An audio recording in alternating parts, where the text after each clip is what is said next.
Magandang araw, magandang buhay. Kumusta po kayo? Guys, hihingi sana ako ng suggestion sa inyo. Ano ang pwedeng gawin natin sa lote na ito?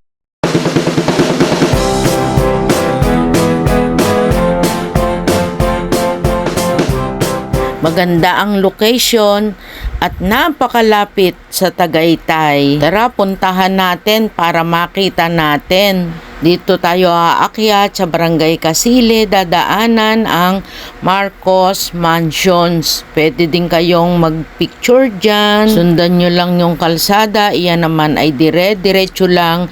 Isang baryo lang yan. Barangay Kasile, Cabuyao, Laguna. Tayo ngayon ay nasa Repal na. Kilalang kilala ito ng mga motorista. Haba-habang ahon nito, kaya ingat lang kayo. Huwag nang palingon-lingon pa. Baka tayo makalampas. Huwag sundan yung motor na yan, hindi laging may motor, kakaliwa na tayo at ang diretso ay papunta sa Palace in the Sky. Yan yung palatandaan, Dap is. Nakaliko na tayo, pwedeng magpicture dyan. Binidyo ko itong kape kasi minsan lang meron dyan. Iyan yung ginagawa at binibili nating kape, binibilad muna nila. Sige, tingnan mo muna yung magandang view. Pero ingat, baka kakapicture, dyan ka mahulog sa landslide na iyan. Ganda ng view, hindi may iwasan na mapahanga ka.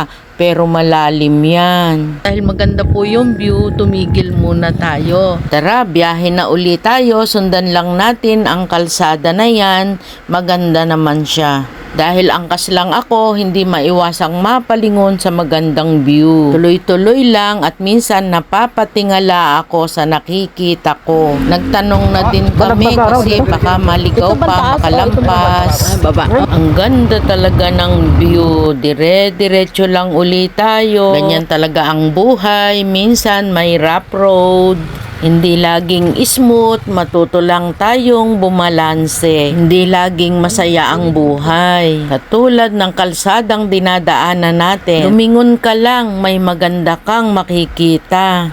Ipagpatuloy ang buhay ay biyahe pala. Naglakad na ako, nagagandahan kasi ako sa mga nakikita ko. God is good all the time. Shout out Sir Jeric, nagkita-kita kami dyan sa may simbahan, may farm din sila. Ayan na ang ating pupuntahan, napakalawak pala talaga guys, sayang yung space kung hindi natin magagamit.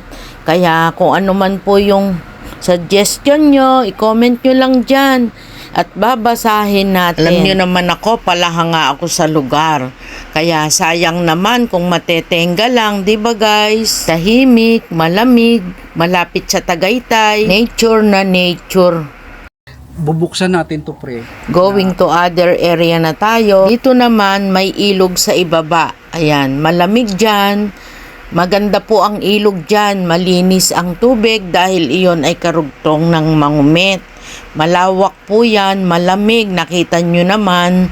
At minsan nga daw may mga unggoy na umaakyat dyan. Kaya nakaka-excite. Ano po ang pwede nating gawin sa ganito kalawak na area? Huwag kayong mahiya, i-share nyo po ang inyong opinion.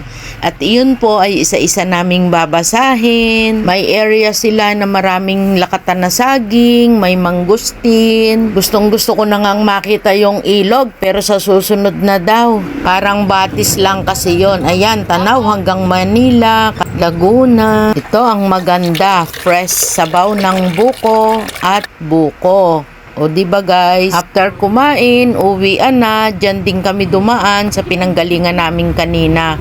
Mansions ni Marcos ang dadaanan uli. Maraming salamat po. Bye! Guys, napahaba pala ang aking video kaya ayaw tanggapin ni Facebook. Marami pala akong hindi na-delete na voice over, music background, kaya pala ganon. Kaya guys, pasensya na. Salamat!